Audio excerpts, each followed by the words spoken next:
আজ ছিল ছুটির দিন, কিন্তু বিকেল থেকে শুরু হওয়া অঝোর বৃষ্টি সব পরিকল্পনা ভেস্তে দিয়েছে।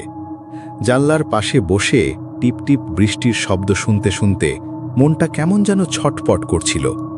এমন আবহাওয়াতে মনটা তারানাথের পুরনো আমলের বাড়ির দিকে ছুটে যায়। তার কাছে গেলেই যেন এক অন্য জগতে চলে যাওয়া যায়। সকাল থেকে শুরু হওয়া বৃষ্টি একটু ধরে আসতেই তারানাথের বাড়ির দিকে রওনা হলাম।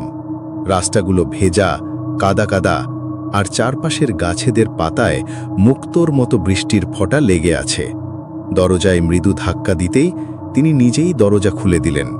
তার চোখে সেই চিরন্তন শান্ত রহস্যময় হাসি। এই ঝড় বাদলার দিনে তুমি? এসো, ভেতরে এসো। ভেতরে ঢুকতেই মনটা জুড়িয়ে গেল। ঘরের ভেতরে লণ্ঠনের নরম হলুদ আলো, একটা পুরনো রেডিওতে হালকা শাস্ত্রীয় সঙ্গীত বাজছে, আর এক কোণে ধূপের মিষ্টি গন্ধ। তারানাথ আমাকে তার আরাম কেদারার পাশে বসতে দিলেন। এক কাপ ধোঁয়া ওঠা চা এগিয়ে দিয়ে তিনি বললেন, জানো কিশোরী, এমন দিনে পুরনো দিনের কথা মনে পড়ে, বিশেষ করে এমন এক ঘটনার কথা যা আজও আমার কাছে রহস্যময়। চায়ে চুমুক দিতে দিতে আমি বললাম, আপনার গল্প শোনার জন্যেই তো এলাম।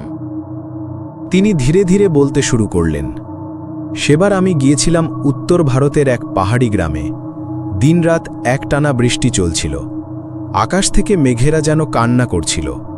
গ্রামের মানুষেরা তখন একটা অদ্ভুত আতঙ্কে ভুগছিল। প্রতি বছর বর্ষাকালে গ্রামের কয়েকটি শিশু হঠাৎ অসুস্থ হয়ে পড়ত। তাদের চোখ লাল হয়ে যেত, আর তারা কেমন যেন অস্বাভাবিক আচরণ করত। গ্রামবাসীরা এর পেছনে এক অদৃশ্য অশুভ শক্তির হাত দেখতে পাচ্ছিল। গ্রামের একজন বুড়ো, যার নাম ছিল মনসুখ, তারানাথের কাছে এসে অনুরোধ করল, সাধু বাবা, আপনি যদি আমাদের বাঁচাতে না পারেন তাহলে আমাদের গ্রামে কেউ আর বাঁচবে না। মনসুখ জানালো যে গ্রামের এক পুরোহিত এই সমস্যার সমাধান করতে এসেছিলেন, কিন্তু তিনিও ব্যর্থ হয়ে ফিরে গেছেন। পুরোহিত জানিয়েছিলেন যে এটি কোনো সাধারণ অশুভ শক্তি নয়, বরং অত্যন্ত শক্তিশালী এক প্রেতাত্মা।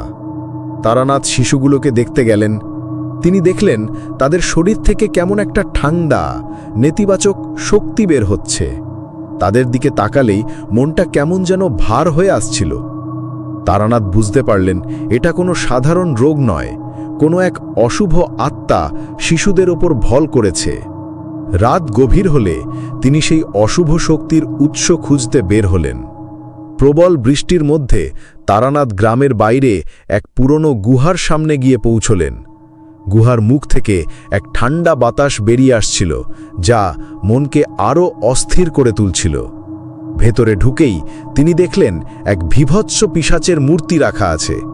তারানাথ সেখানেই সাধনায় বসলেন। মন্ত্রপাঠ শুরু করতেই সেই পিশাচের মূর্তি যেন জীবন্ত হয়ে উঠল, আর তার সামনে এক ভয়ঙ্কর পিশাচ এসে দাঁড়াল। সে তার ভয়ঙ্কর হাসি দিয়ে তারানাথকে ভয় দেখানোর চেষ্টা করল। তারানাথ কিন্তু ভয় পেলেন না। তিনি তার মন্ত্রশক্তির সাহায্যে পিশাচকে বললেন, আমি তোমাকে ধ্বংস করতে আসিনি, এসেছি তোমার মুক্তির পথ দেখাতে। তুমি এক নিষ্পাপ শিশুর রক্ত পান করে তোমার শক্তি বাড়িয়েছ। এই পাপ থেকে মুক্তি পেতে হলে তোমাকে তোমার শক্তি ফিরিয়ে দিতে হবে। পিশাচটি তখন গর্জন করে উঠল, আমি তোমার কথা মানব না। আমার এই দুর্দশা, এই হিংস্রতা সব ওই গ্রামের মানুষের তৈরি। আমি কোনো পিশাচ ছিলাম না। আমি ছিলাম এই গ্রামেরই একজন সাধারণ মানুষ। আমার নাম ছিল মহাবীর। মহাবীরের কথা শুনে তারানাথ অবাক হলেন। মহাবীর তখন বলতে লাগল, বহু বছর আগে এই গ্রামেই আমার একটি ছোট পরিবার ছিল। আমার স্ত্রী যখন কঠিন রোগে আক্রান্ত হলো, তখন গ্রামের মানুষ আমাকে সাহায্য করতে অস্বীকার করল।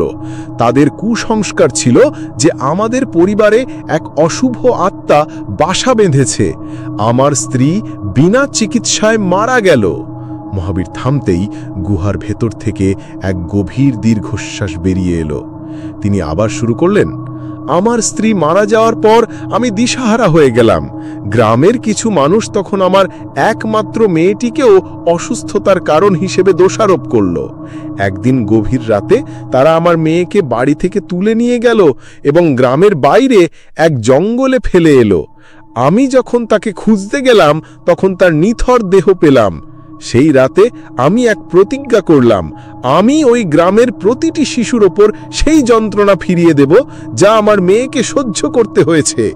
এই কথা বলতে বলতে মহাবীরের চোখে জল এসে পড়ল। তারানাথ বুঝতে পারলেন পিশাচটি আসলে একজন অসহায় পিতার আত্মা, যে প্রতিশোধের আগুনে নিজেকে পুড়িয়ে পিশাচে পরিণত হয়েছে।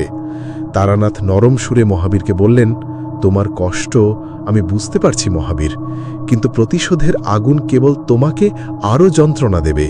তুমি যদি তোমার এই শক্তিকে ভালো কাজে লাগাতে পারো তবেই তুমি মুক্তি পাবে। অনেকক্ষণ ধরে চলেছিল সেই মন্ত্রযুদ্ধ। তারানাথ তার মনের শক্তি এবং মন্ত্রের জোরে পিশাচকে বোঝাতে সক্ষম হলেন। পিশাচটি তখন নিজের ভুল বুঝতে পারল। অবশেষে সে তার সমস্ত শক্তি শিশুদের শরীরে ফিরিয়ে দিয়ে চিরতরে অদৃশ্য হয়ে গেল। গল্প শেষ হল। বাইরে তখন বৃষ্টি থেমেছে, কিন্তু আমার ভেতরে তখনও কেমন একটা শিহরণ কাজ করছিল। আমি তারানাথের দিকে তাকিয়ে বললাম, আপনার এই গল্পগুলো শুনতে শুনতে মনে হয় আমাদের চারপাশে এমন কত রহস্য লুকিয়ে আছে। তারানাথ হাসলেন। রহস্য সবখানে আছে কিশোরী, তবে সব রহস্যের উত্তর ভয়ে নয়, মনের সাহস দিয়ে খুঁজে বের করতে হয়। তার কথা শুনে আমার মনটা শান্ত হয়ে গেল। লণ্ঠনের নরম আলোয় তার মুখটা আরও উজ্জ্বল দেখাচ্ছিল। এই আলো যেন শুধু লণ্ঠনের নয়, তার ভেতরের জ্ঞানেরও।